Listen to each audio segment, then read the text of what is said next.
Hey, welcome in. Welcome to the Arrowhead Addict podcast. We are here coming to you live. Let me tell you, the dopamine, it's flowing. I am damn excited. We are so excited to be joining you guys tonight. Oh! Well, how you doing, man? Patrick. Will, Sterling. Yeah. Super Bowl champion, two-time Pro Bowler, and Trent Green. Trent Green, how you doing? Hey, what's going on, guys? Oh, he picked it up! He picked it up! He's gonna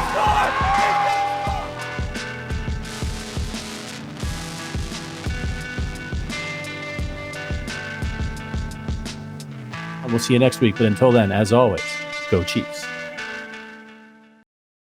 Welcome to Wacky Wednesday on the Arrowhead Addict channel. I'm the blogfather, Adam Best. As always, I'm joined by the golden voice of Sterling Holmes. Sterling, the season from hell is over. I know you were just at Super Bowl week. We have a lot of lessons learned from the Super Bowl, but I, for one, am very, very excited to move forward and put that all behind us. How are you feeling? Yeah, I'm ready. It's time. 2026 season is now underway. Let's do it. Just a bizarre sports year for me, man. As someone, the only two teams I care about, the only two in all of sports, are the Kansas City Chiefs, far above the rest, and then the Indiana Pacers. And both of them went to the championship, got their hearts ripped out, and then ended up tanking. I never saw this coming, but the benefit of, I mean, was it really a tank or not? Did the Chiefs accidentally tank? It doesn't matter. We are here with a top 10 pick, and what an opportunity. It's usually the other teams in our division. It still is the Raiders that have the first overall pick, but now it's the Broncos and Chargers who don't have, who have worse picks than the Chiefs. And that's something, I mean, when was the last time that happened? I was thinking about that with my brother, who you saw last week too at the Super Bowl. He stopped by LA, and we actually went back to the roots of Arrowhead Addict. And we were grinding some tape Sunday. We were watching the wide receivers. We were watching the defensive ends. We watched Caleb Downs. We watched Love. It was fun. It was fun. It kind of went back to the roots of AA. But I think this is a really good situation the Chiefs are in heading into this offseason. Yeah, it's a great spot to be in. If you're going to be bad, might as well be bad, real bad, right? If you're going to fail spectacularly. That's what you need to have happen if you want a good draft pick. The Chiefs are sitting at number 9, a chance to get a blue chip prospect to add to this roster, which I don't think the roster is quite as bad as some folks make it out to be. You obviously have Patrick Mahomes. We'll see what he looks like post-injury, but you still have 15. So, yeah, I think things aren't quite as bad as some folks are making it out to be. And necessity is the mother of invention, right? The Chiefs haven't needed to recalibrate or change. And sometimes we have to have change forced upon us. We have to have the opportunity and the bandwidth to change. And the Chiefs are now in a situation where they have to be self-aware enough. And we've seen sort of this with what's happened with the coaches, probably running back and wide receiver most notably, right? I don't know if they're ever actually going to hire a running back coach. Has that happened yet? I don't think it has, right? No, I don't think so. Just a little bit of a weird situation. Yeah, I think they're still, I was thinking, I was like, no, I don't think they've hired anyone yet, but they've been in talks with folk, I think. Yeah, interesting. Well, we've got a great show for you guys today. We're going to do some post-Super Bowl thoughts. I'm going to try to do some different ones than what are the obvious ones here in Chiefs Kingdom, that we need a better pass rush. I mean, everyone knows that, but I think there are some deeper lessons to be learned from the Super Bowl. I have a hot take about Chris Jones that I have to get off my chest. I think there's a fundamental misunderstanding of why he is paid what he is paid.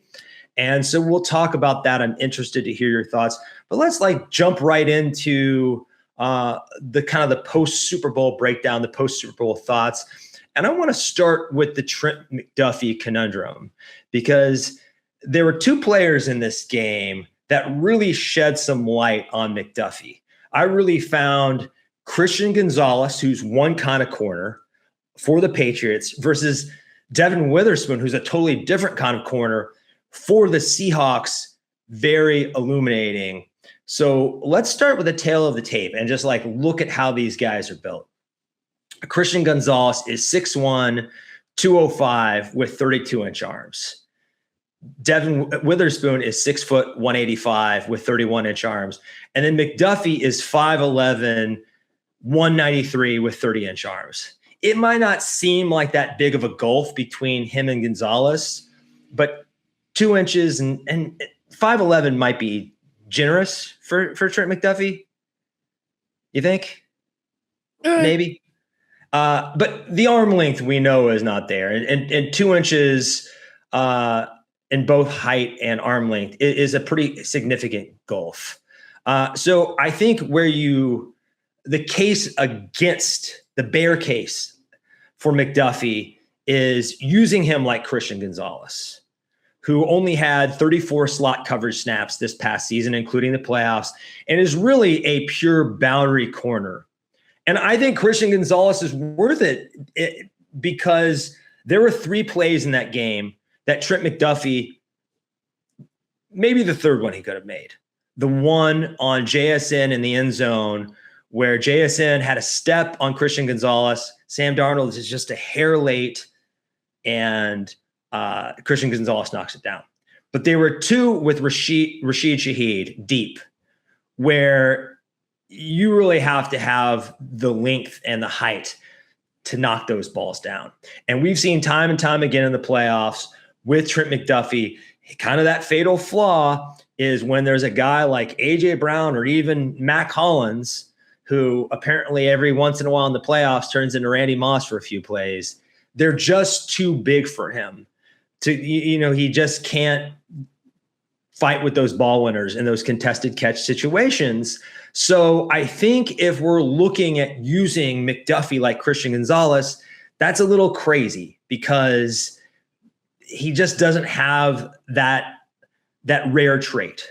Now, if McDuffie is used like Devin Witherspoon, who had 231 slot coverage snaps and is sort of a versatile chess piece, that's the heart of that dark side defense. And they move him all around. And he is a master blitzer, and he's great against the run. And you never know where he's going to line up. I think he's worth it. I think if the Chiefs use him like that and aren't like, he's an outside corner now, we're just going to stick Chamari Connor or whoever in the slot full time. Well, that's not a situation or an arrangement that works. But I think Chamari Connor and that whole failed experiment may have broken our brains a little bit, because I really think Devin Witherspoon was the heart of that Seattle defense. Mike McDonald, the head coach and defensive play caller, has said the same thing. And really, I thought his blitzing made a huge difference in the Super Bowl. And he's a year younger than McDuffie, but he was a top 5 pick. They're pretty similar players. So I think they're kind of like 2 divergent paths the Chiefs could go down with McDuffie. And I think a lot of it comes down to utilization. If you utilize him optimally, he is worth it. If you don't, he's not. Does that all make sense to you? Well, yeah. Well, we've been screaming this for 2 years now of put McDuffie the majority of the time in the slot, unless it's a 2 cornerback set only, then yes, you put him outside. We do not understand the idolization of Chamari Connor in the slot by Spags. It makes no sense to me. I think anyone understands that. That's, again, I feel bad because Chamari Connor's a good player. He's just not great in the slot. And so it puts him in a spot where he is not his best self, which makes it difficult. Same thing with Trent McDuffie. He is the best slot corner in football. He's probably a 10 to 15 range outside cornerback in football. Maybe still like a top 8. Maybe it's 8 to 15 or 8 to 12 outside corner in football. It's not like we're talking about a bad player. We're talking about a great outside corner still, but not the best slot corner in football. I don't understand it. You had the guys. You have Noah Williams and Christian Fulton and Jalen Watson last year. You had 4 guys that you trust on the outside, and you still didn't do it. So believing that they would use McDuffie like Witherspoon, to me, feels like a foolhardy endeavor. I think we all agree that's the way he should be used, but the reality is they probably won't. And so instead of having that insane chess piece, you would then be paying top dollar for a top 8-ish outside corner. There's worse ways to spend your money. McDuffie's been a very valuable player, even if he's only exclusively on the outside. But is it your best way of using your money? I think part of it gets thrown into the conversation of, well, slot corners get paid less. So how much of that was McDuffie's camp? Don't know if it's true or not, but how much of that would have been McDuffie saying, hey, I'm playing outside corner because I want to be paid like an outside corner. It's like left tackle versus right tackle. You want to play left tackle. You know why? You get paid more to play left tackle. So there are some nuances that go into this that is tougher than just saying, well, yeah, put him in the slot. Because sometimes you never know what's going on behind the scenes. I'm not trying to speculate or start some rumors here.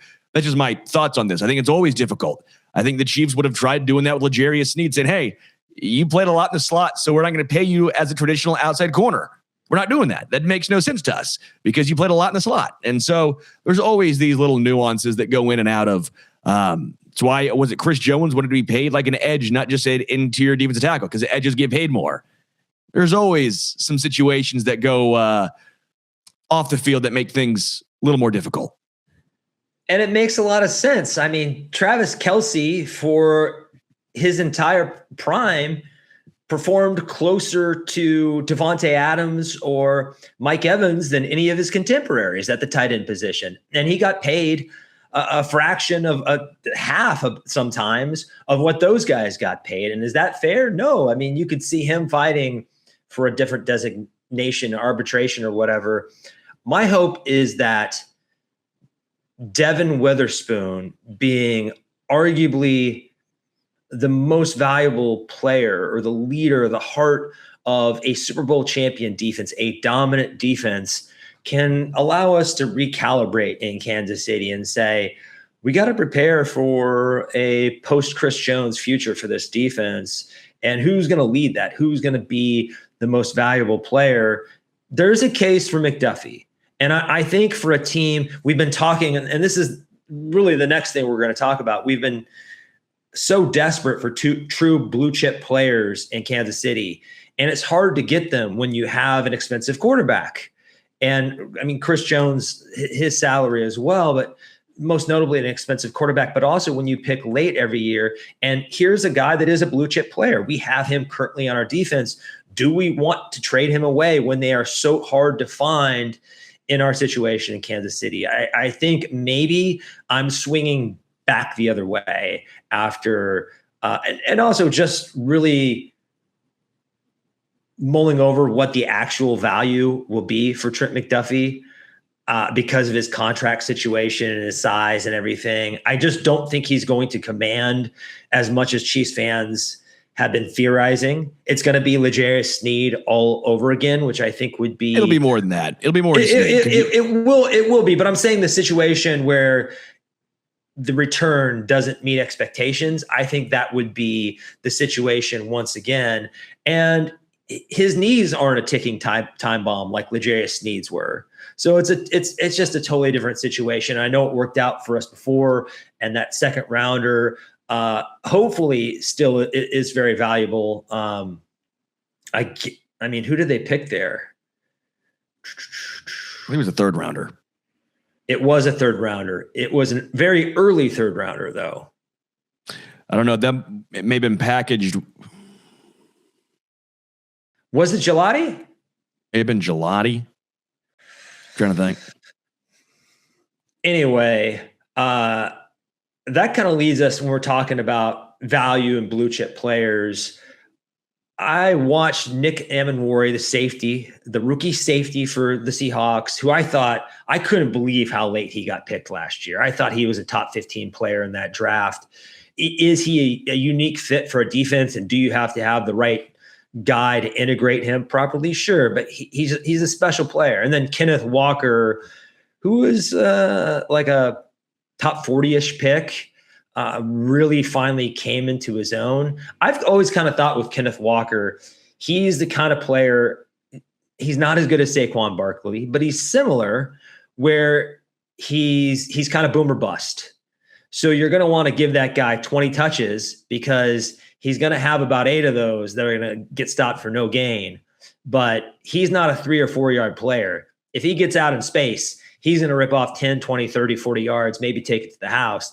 And there's just not a lot of players about that. But really, Kenneth Walker, when both offenses were struggling, I think the real difference in that game is he took some pressure off Sam Darnold and allowed Sam Darnold to calm down and not have to feel like he was carrying everything by himself.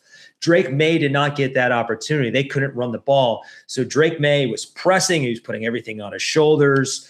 And it was just a completely different situation. I mean, there were those 2 plays in a row where I think Kenneth Walker ripped off a total of about 50 yards, where I was like, this is the game right here. This is going to be the difference in the game.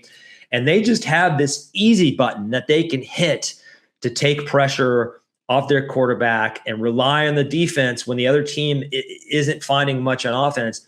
The Chiefs just haven't had that easy button in so long. I mean, maybe Kareem Hunt's rookie year is the last time they had. Certainly Jamal Charles was an easy button player. But this led me thinking to those kinds of players and how valuable a unique safety or running back can be. And I know we really want a wide receiver or an edge. And don't get me wrong, like I like Reuben Bain. Jordan Tyson's my number 1 receiver in this class. I like them. But there is that lingering thought in the back of my brain. Are these guys true blue chips? Are these guys legit top 10 players in any draft class? Or are they the kind of guys that you can kind of get similar players in the 20s? I feel like that with the receivers almost for sure. With David Bailey and Reuben Bain, I don't know yet. I haven't made up my mind, but I know one thing for sure. Jeremiah Love and Caleb Downs, the Chiefs are never going to have an opportunity to draft a player like that in the 20s. Kind of a special no doubt blue chip player at their positions. So you can get so hung up on positional value that you can kind of look at it the wrong way. And there's really no right or wrong way to look at it, but sometimes we don't look at it as, will Love or Downs, that type of running back or safety, ever be available to the Chiefs in the draft again? Probably not. And I think the way the Chiefs do things and with the infrastructure they have, maybe a player like Love fits in better. I mean, Ashton Jennings just did not have the infrastructure to be a top 10 running back last year for the Vegas Raiders. Well, no, but to me, it comes down to Caleb Downs makes so much sense because, yes, Caleb Downs, you see Kyle Hamilton, you see Nick Imanwara. I mean, Brian Branch, even for the line. I mean, safety's making a slight comeback, right? And I think for Kansas City, I don't want to say Eric Berry because that's just too much pressure on a guy, but you could say maybe the Kyle Hamilton or Imanwara types. That's Caleb Downs. That is what you're looking at. And you would imagine a very high floor as well. Very high ceiling, very high floor. That feels like it would be a very safe pick. I would be shocked if he's there at 9. I think Caleb Downs is going to go. He could go 2, he could go 8, but I would be surprised if he's there at 9 for KC. And when it comes to Jeremiah Love, I get what you're saying, but I still will go back to the 9 draft pick. And I hate doing this, but you have to bring the economics of it into the conversation. If you draft him at 9, that's a first-round contract where you're no longer getting a deal. Almost any other position, you're getting a deal at number 9, right? If you draft an edge and it's like $8 million a year AAV, oh my gosh, what a deal.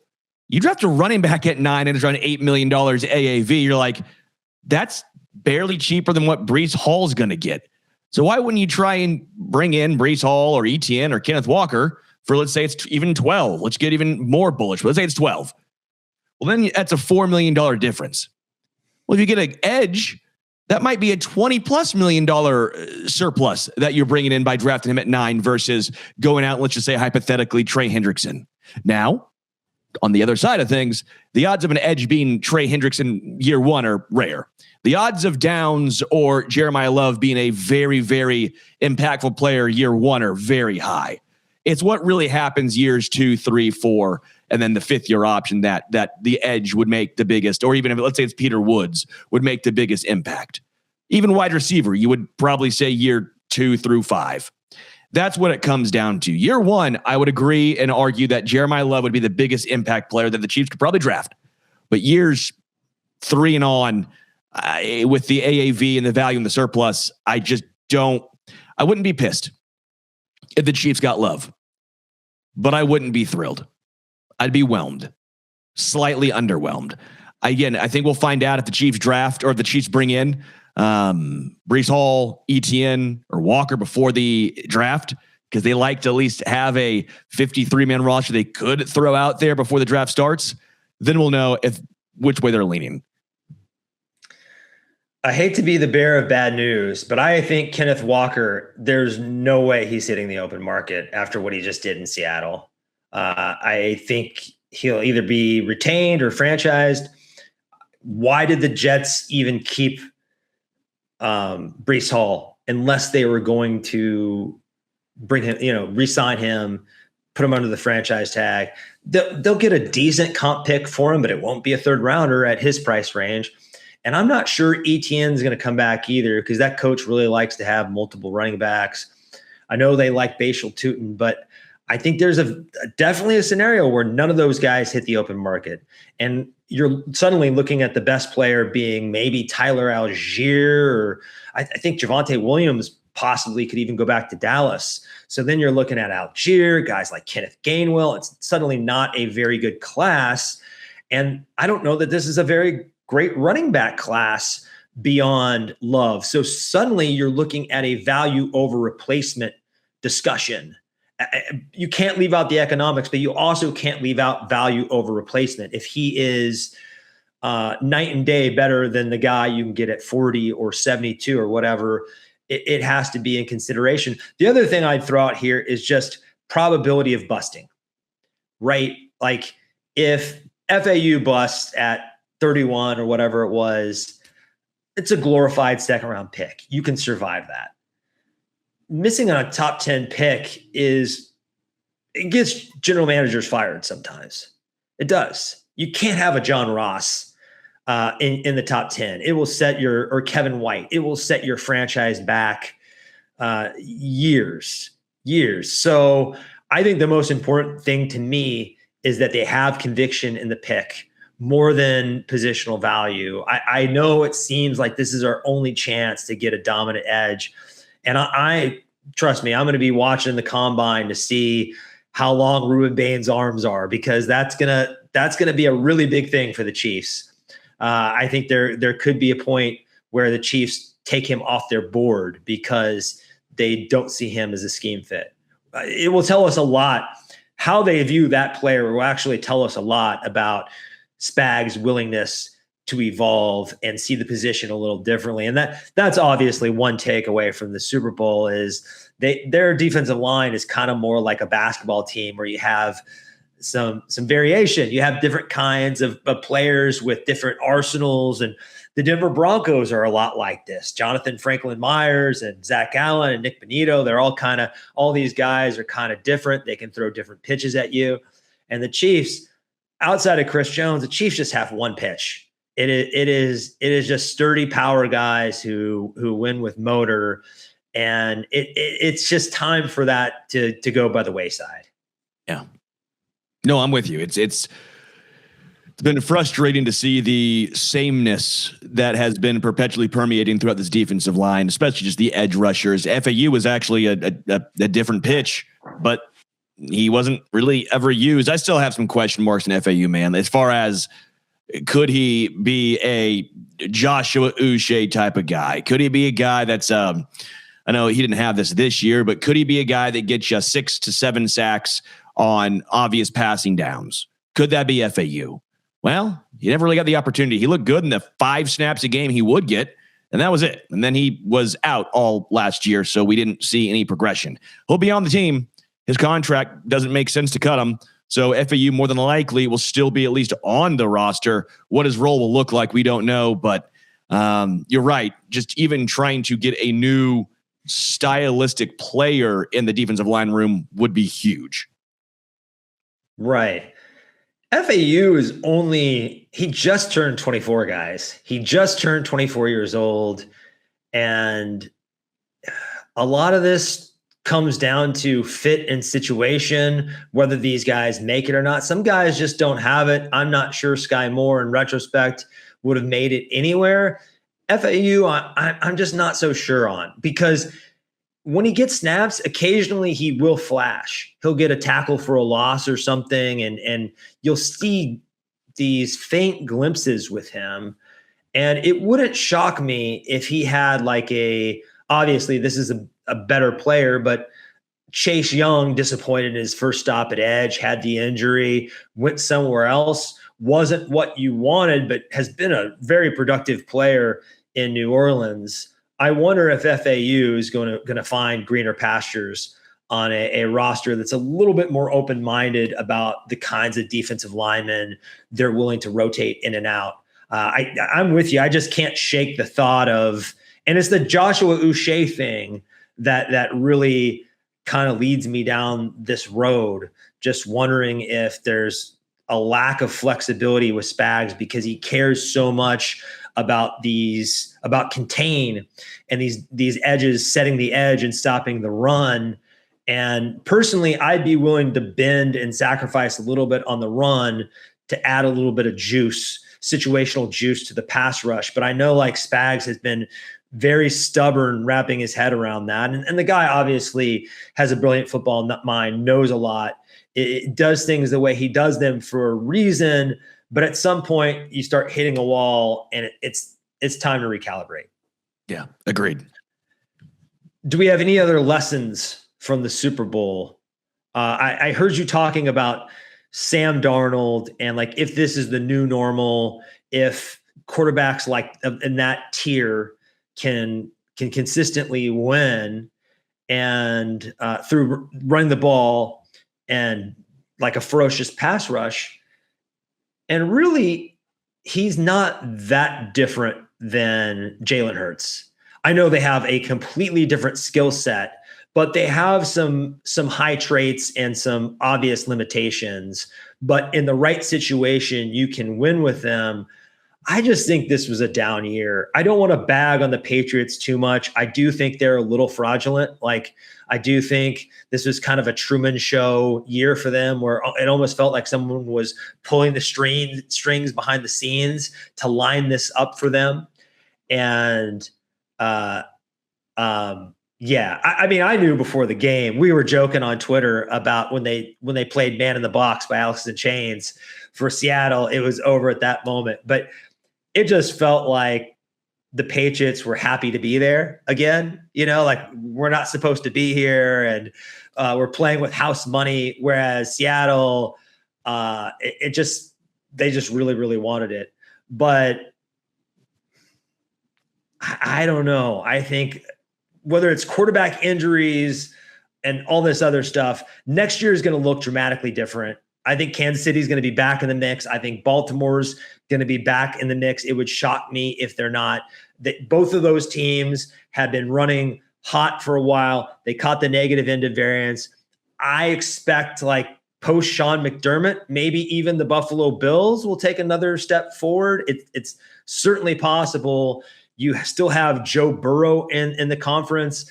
Your Houston Texans defense that you're so high on, and rightfully so, if they can figure things out on offense, they're going to be in the mix. And the Chargers, if they have their tackles healthy and a lot of cap room, and suddenly Mike McDaniel calling plays for Justin Herbert, it's going to be a lot tougher. I just think this was a down year, a bit of an anomaly, and we shouldn't say having a quarterback like Sam Darnold and a dominant defense and run game is the new blueprint. No, I'm 100% with you. I think it's a little easier in the NFC to get there. AFC, I think, is going to continue to be a gauntlet. NFC West, by the way, might be, it's like the NFC West and the Eagles. That's basically what it is. It's you have Rams, Niners, Seahawks, Eagles, and I can't put the Bucs. I can't put anyone in the NFC South. You can't put the Cardinals. I'm not putting Cowboys or Washington at this point, or the Giants. Then you go to the well, I guess the Bears, I don't really believe that much in. Like, maybe a little bit, but I think so many things went their way this year. If you just want to talk about end-of-game variance, I mean, so many things went the Bears' way. You don't take anything away. It was fun to watch. I just don't think they repeat that. Vikings look like they made the huge mistake of moving on from Darnold to go to number 9. And then Lions, we'll see. Did they peak too early in their trend up, and now they're paying all these guys, and it's tough? And yeah, I don't know. I just then the Packers are, I think, always going to be around a 5. They might be the new Steelers, where they just always go 10-7 or 9-8 and always in the hunt, but never quite good enough. That's what it feels like the Packers will be to me. So NFC, I feel like, is way more opportunity than the AFC. I agree with you, man. Thinking about Sam Darnold, where you would rank him in the quarterback hierarchy in the NFC versus the AFC, it's a pretty interesting discussion because, like, outside of Stafford, maybe Jordan Love.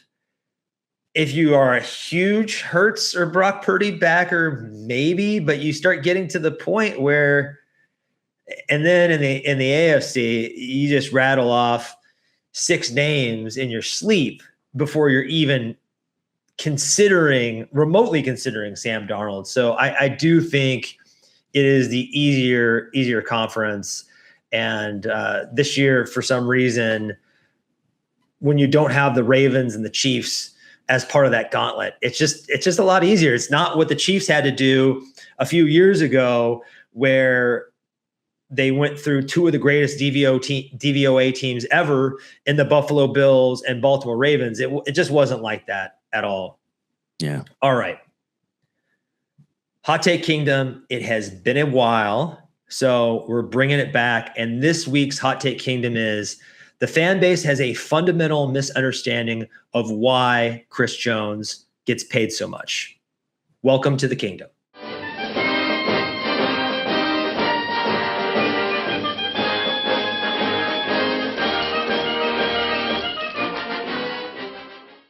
Oh, I wish we lived in a world where the person who worked the hardest and worked the most got paid the most.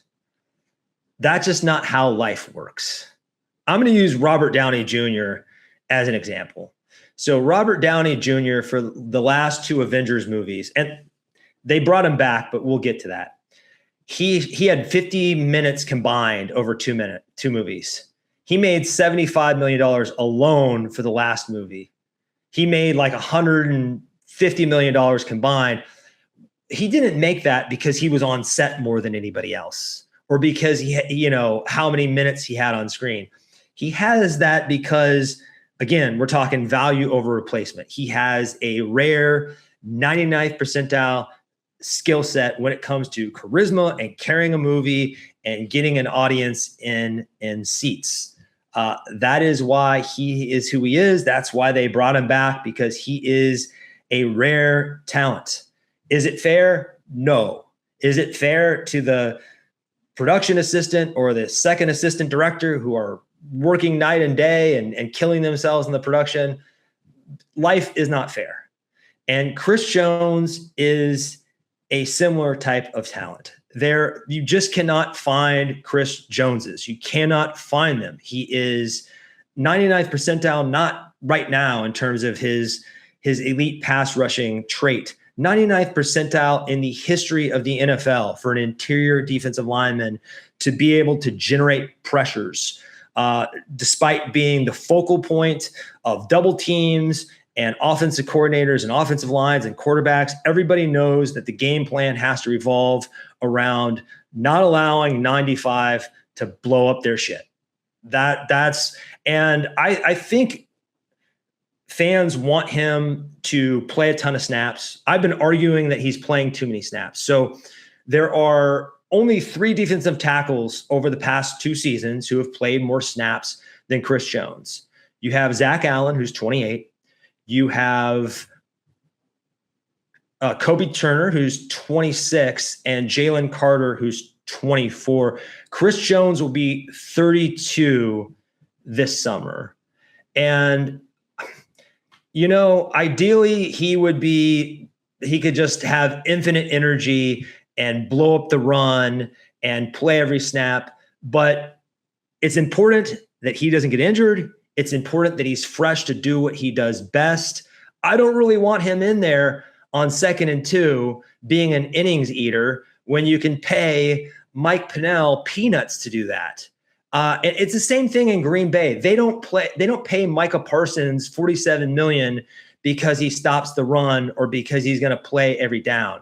They pay Micah Parsons that money because he makes life on the rest of the defense infinitely easier, and he makes life on the opposing offense hell. They have to be concerned with him at all times. And despite that, he can still wreck a game at any moment. And I have some statistics. This isn't just hot hair. I have some statistics to prove that despite Chris Jones's situation around him, the defensive line rapidly deteriorating, I think he's still the same guy. He may have started a little slow last year, but I thought he finished as the same old guy. So over the past 2 seasons, Chris Jones has the second highest pressure rate at 0.113%. And that's just, he's top 4 in snaps. He's playing a high volume. So he's not really losing efficiency with that high volume. Only Milton Williams has had a better rate, and he played 300 less snaps. He's younger. He played 300 less snaps. Milton Williams was in 2 very good situations. He was on that dominant defensive line in Philadelphia the year they won the championship. And then he went over to play with Christian Barmore in New England, another very good situation. And then the only kind of other player that I'd throw in here that's close in terms of he actually had more pressures than Chris Jones, the only player, that's Zach Allen, but he played 100 more snaps. And like I said before, he plays next to Nick Benito and Jonathan Franklin Myers. Then let's look at PFF pass rushing grade. Last season, he was at 90.7. Only Jeffrey Simmons was better at 91.4. Nobody else had above a 90 grade. 2024 PFF pass rush grade, 91.5. Only Milton Williams was better at 91.7. I believe, again, nobody else had above a 90. I forget if it was ESPN Advanced Stats. I have been looking for this stat. I know I saw it. I know I retweeted it. I know I had it bookmarked. He at late in the last season, he had the fastest get-off time of any defensive tackle in the NFL. His double team rate is still among the highest. And I'm just sick of arguing with Chiefs fans about this, about him being a slacker or not being worth it. I had someone tell me today that he's not the second or third. I think he's the second most valuable part of the dynasty, the second most valuable player in the dynasty. I had someone to tell me today that Creed Humphrey and Harrison Butker were more valuable, and my head almost literally exploded. I just don't think we understand how rare a Chris Jones is. I think maybe the 17 sack season he had early in his career when he was young, I believe he was playing next to Justin Houston at that moment, who is the best player he's ever played on a defensive line with. And also at that moment, Chris Jones was not drawing double teams very often. He was not the focal point of an offensive coordinator's game plan. And then also the constant comparing him to Aaron Donald. Yeah. Aaron Donald, to me, is up there with Lawrence Taylor and Deion Sanders as the greatest defensive player to ever walk the planet. So if you're going to keep comparing him to Aaron Donald instead of every other defensive tackle who's played for the last 20 years, which I think he has a case for being the second best, then you're going to be disappointed, because Aaron Donald is a freak of nature and a one-of-one human being. But this is where I'm at with Chris Jones. We pay him to be an elite pass rusher late in games, like he has so many times in the playoffs, whether it's sacks, pressures. I think we get a little too caught up in sacks, forcing interceptions, forcing incompletions, allowing teammates to get cleanup sacks. I think that's why we pay him. I would like him to instead of 1,100 snaps over the last 2 years, I'd like to get that down to 800, kind of like Milton Williams has. And that's just kind of my case for Chris Jones being misunderstood and still having that elite value. Where are you kind of at with Chris? Yeah, I think it's really fascinating because the first half of the season, I think it's fair to say he took a big step back, and he had a couple plays that really stood out, and the sack numbers weren't there. So it was easy to pick on a guy who's getting paid an absurd amount of money, who the numbers weren't there. And the two biggest things you remember were basically plays being took off. Him going inside, trying to get a sack, which allowed Herbert to get outside to ice the game, and then the Jacksonville Jaguars game. So those really stand out. Well, then the second half of the season came around, and he was last 7 games or so was great. I mean, he was excellent. But the issue was that those came in games where the Chiefs were basically done, right? Like Chris Jones' best games. Yeah, some came when the season was on the line, which was awesome to see. But the Colts game. Yeah, that was amazing. But then as it went on and they weren't going to make the playoffs, or at least a bad chance, he put up more numbers, and you're like, well, would have nice to have those early in the year, right? It's like, sure, he hit 40 home runs, but they all came when the team was down 9-1. What did he do when it was they were down 1 in the bottom of the 9th, right? I'm not saying Chris Jones is that all year long, but it did feel like in a lot of big time moments when the season was still in flux in the balance, we didn't see him step up. I'm not saying you cut him. I'm not saying he's not worth it. I'm not saying that, oh my gosh, I had this horrible thing to say about Chris Jones. Now, he's still a phenomenal player. I just think that we also need to realize he's not quite the same guy. I know PFF and all that say all that. I feel like the eyes somewhat tell a slightly different story. He can still be the focal point of your defensive line, but he needs help. And you're right. That 17 sack season almost hurts Chris Jones, because then everyone compared him to Aaron Donald when you're comparing him to, again, maybe the best defensive tackle, probably the best defensive tackle in NFL history. He is. Right. It's like comparing, well, why isn't he Jerry Rice? Well, because no one's Jerry Rice. Compare him to someone else, right? Like that's somewhat what we're doing with Chris Jones. And that obviously goes to show you how good he is, that he's even in the same breadth as Aaron Donald. I just think that the Chiefs need to, yes, have him still be the focal point of the defensive line, but you got to have someone else at edge to help. Omar Norman Lott, you bring in, you draft him, and then you put weight on him. What are you doing? He could help alleviate some of the snap count concerns of Chris Jones. Because I'm with you. You're right. Micah Parsons, they don't play him on 2nd and 2 because we want him to be fresh for 3rd and 7. Well, Chris Jones is out there on 2nd and 2, and then 3rd and 7 rolls around. He's gassed. Like, it's just human nature, and he's double teamed every single time. So not every single time. It's not quite the highest rate. Like the double team rate of Chris Jones is extremely high. It was like 65% the last I checked at one point last year, which is very high. It's not the highest in the NFL, but it's a high number. You got to get an edge to help out. You have to help him out.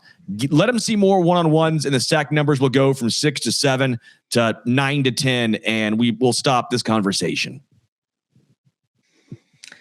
I think we see eye to eye, brother. I would say about early in the season, how much of that was him calibrating to the defensive line collapsing around him? Sure. The Charles Omenihu, I'm not trying to make excuses. He could have been better, but I thought he was good in a lot of games that did matter. Like one of the Denver games, he almost won by himself. The Houston Texans game, I thought he was the best player in the field. There are probably 5 games where I was like, this is the best player on the field. And I do think him adjusting to the Charles Omenihu and Mike Dana that showed up, I mean, they were just a shell of themselves, and they weren't dominant players to begin with. So I think if they can add some pieces around him and lower his snaps, this is also about prolonging Chris Jones's career. We'd like to get more years out of him. And also, I think he can still be the guy that can close out playoff games, that can make quarterbacks make crucial mistakes in those winning moments. And that's the other thing about the Justin Herbert thing that I wanted to bring up is live by the gun, die by the gun. If you're going to be Steve Spagnuolo and you let Chris Jones freelance and do all these things in big moments in games, and it works out for you so many times, you got to live with the one time it bites you in the ass. So I think that's worth mentioning. Not that Chris Jones doesn't have contained responsibilities, and that wasn't a poor decision on his part, and not that the Jacksonville slacking thing when Trevor Lawrence fell and went in the end zone, that was embarrassing too. And Chris Jones had a bad penalty in a big moment this year. He needs to be better, but I think he is worth the salary, and I think we can still see near peak Chris Jones going forward. That's all we've got for you guys.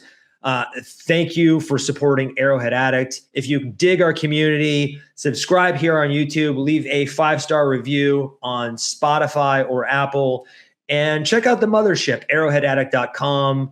Matt Connor and the gang, Price Carter, will have you ready for the combine, free agency, and the draft. Join us live next Wednesday at 6 p.m. Central, right here on the Arrowhead Addict channel. Until then, go Chiefs.